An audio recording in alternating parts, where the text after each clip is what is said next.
ভাইয়ের মধ্যে আছে। তুমি তো জানো তোমার ভাইয়ের কোনো সন্তান নেই। এদিকে ডাক্তারও বলেছে তোমার ভাই নাকি কোনোদিনও বাবা ডাক শুনতে পারবে না।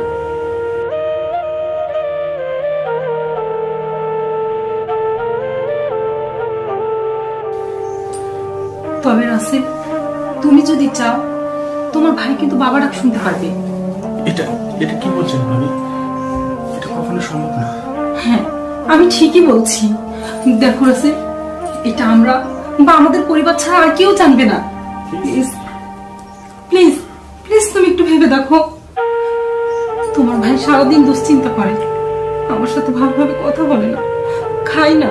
এভাবে চলতে থাকলে একদিন তোমার ভাইকে বাঁচানোই যাবে না।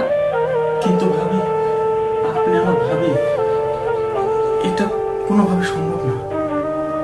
আমি জানতাম তুমি কখনোই তোমার ভাইয়ের মুখে হাসি দেখতে চাও না।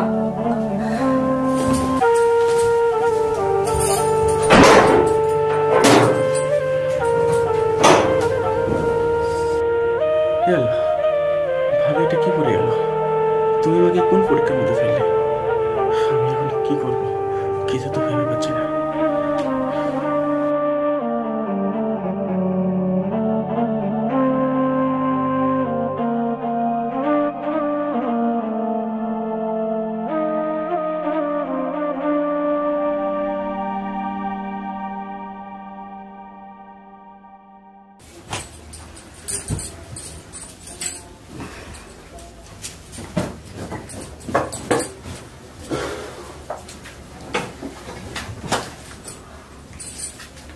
তুমি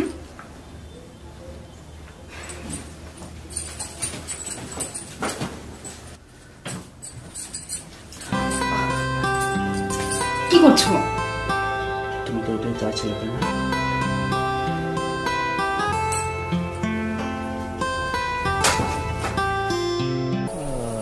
কদিন ধরে রাসেল দোকান খুলেছেন, আজকে পাবনি নাকি?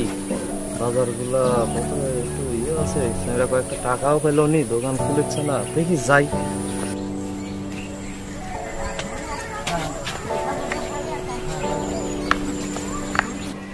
নাজমুল ভাই, নাজমুল ভাই, আসসালামু আলাইকুম। ওয়ালাইকুম আসসালাম। ভালো আছেন ভাই?